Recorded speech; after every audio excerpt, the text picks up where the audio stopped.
The world of Dark Souls can be a lonely place. The very nature of the locations, the worlds, and storylines fall over themselves to repeatedly hammer home the fact that your presence ultimately means nothing. And challenging gameplay, immersive locations, and lore can only stave off so much frustration, so there must be something else that keeps us all coming back. For a lot of people, that can be the characters. Not just for their sense of familiarity and the small times where their repeating dialogue moves from being frustrating to being comforting, but for these islands in an otherwise changing landscape where you're trawling through a new game and stumble across someone you recognize. I'm Jess from WhatCulture, and here are 10 Dark Souls characters that were in multiple video games. Number 10. Patches. Trusty Patches in Dark Souls 1 is first encountered in the Tomb of the Giants, when he offers you some treasure and then kicks you down a hole to die when you lean forward to look for it. He is presumably full of guilt and goes to great lengths to make amends after, should you climb out and confront him. Similarly, in the Catacombs, he trips a switch that nearly drops you to your death while you're crossing a walkway,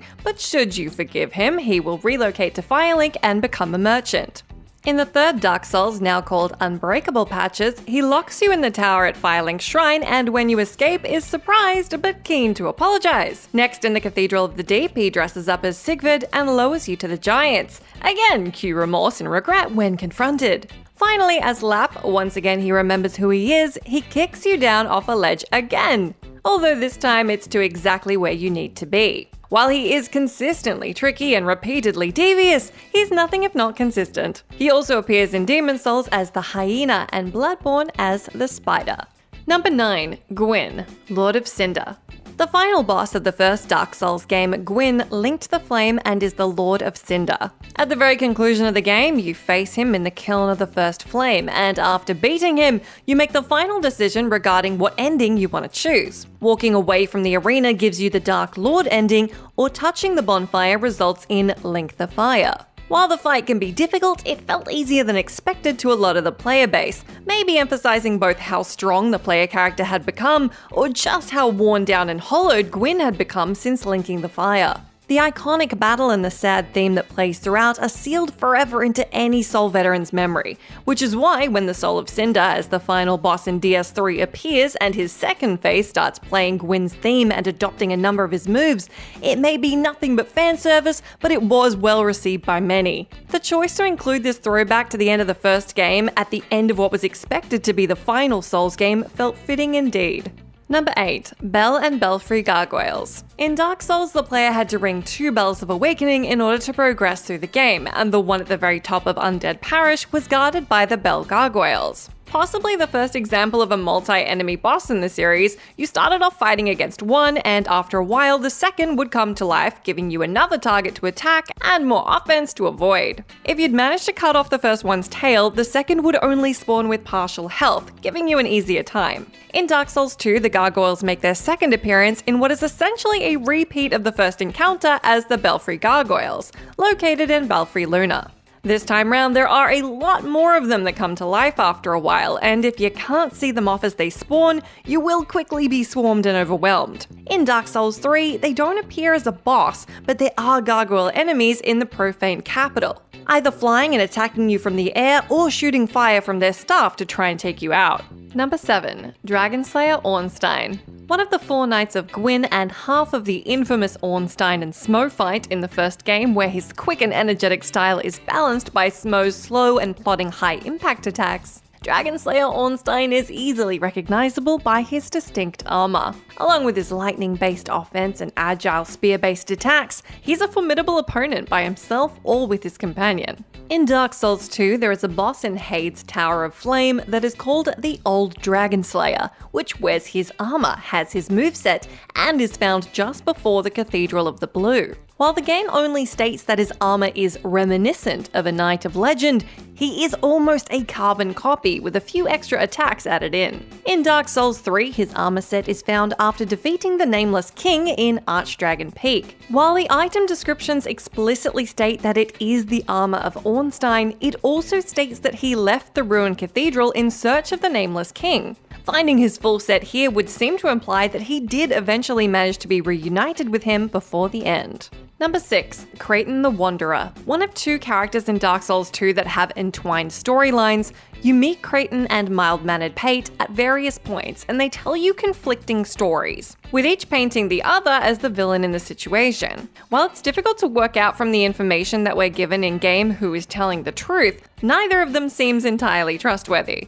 If you follow both storylines through, you will come across them fighting in Brightstone Seldora, where they will each ask you to help. Whichever one you assist will provide you with their set as a reward, and a key to a lockaway which is booby-trapped, complete with a line of dialogue mocking you for getting hurt.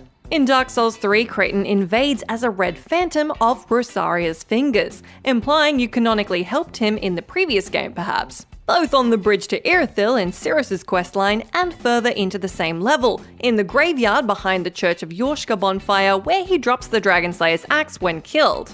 Unlike the previous game, he has no lines of dialogue, and his gear offers little further explanation as to his character or intentions.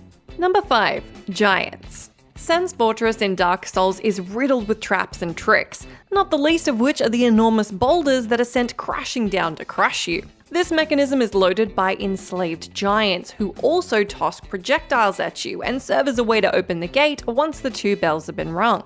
In addition, the giant blacksmith in Anor Londo creates boss weapons for you, and his body can be found in the same location in the 3rd iteration of the game, along with a great number of sad player-added comments on the ground nearby. Dark Souls 2 sports both the Last Giant and the Giant Lord as boss encounters, as well as having memories that you can enter which are inhabited by other giants. These memories serve as locations to gather giant souls that reduce Vendrick's resistances, and there are also a pair underneath Black Gulch by the Forgotten Door. Yhorm the Giant is one of the Lords of Cinder in Dark Souls 3, and is noted because even though his kind was hated by humans, he was chosen to rule over them. Defeating him with the Storm Ruler and Siegfried at your side is a bittersweet moment. Number 4. Havel the Rock.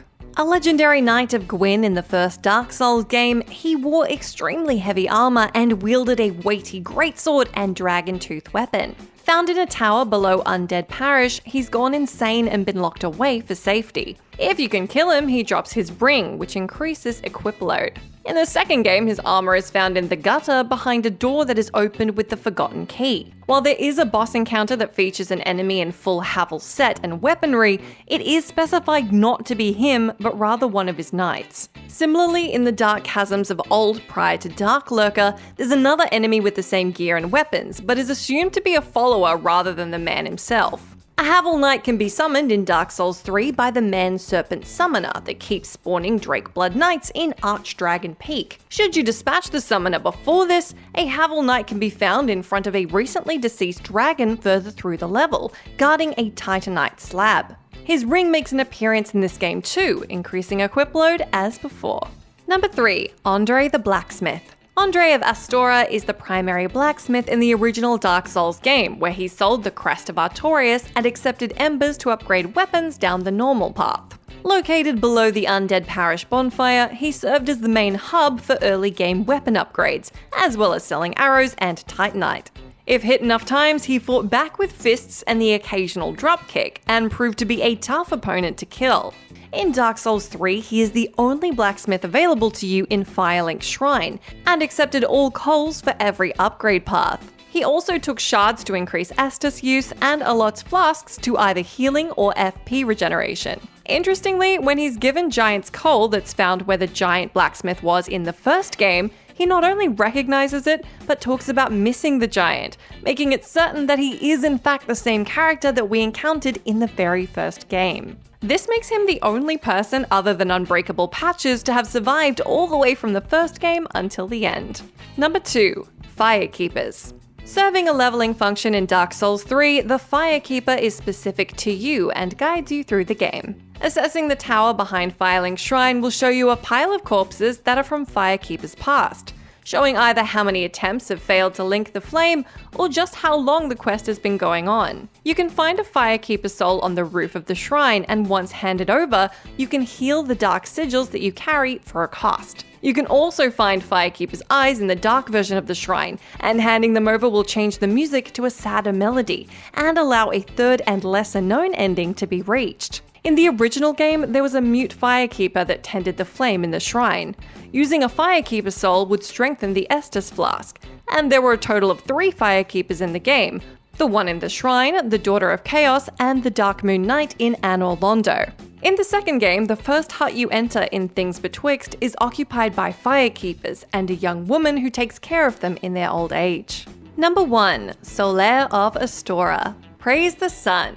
Solaire of Astora was first encountered in the original Dark Souls, and aside from his fascination with the source of the world's light, he taught the player the concept of jolly cooperation, where you could enter the world of another in order to help them. He's first met in the Undead Burg, staring at the source of his love, and greets the player with friendly conversation while giving you the white soapstone that allows online help to be summoned and offered. True to his word, he assists the player in the Bell Gargoyle fight, and for the Gaping Demon if required. Should you manage to prevent him becoming hollow, he will also fight at your side in the final battle of the game as you face off with GWYN. While he may not reappear in the third game, his armor set can be obtained by trading with the Crow in Firelink Shrine.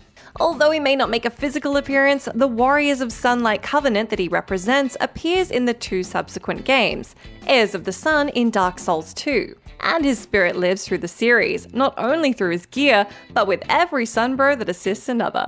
And that's our list. Do let me know down in that comment section if you can think of any other great Dark Souls characters that were in multiple games in the series. As always, I've been Jess from WhatCulture. Thank you so much for hanging out with me. If you like, you can come say hi to me on my Twitter where I'm @JessMcDonnell, but make sure you stay tuned to us here for plenty more great content.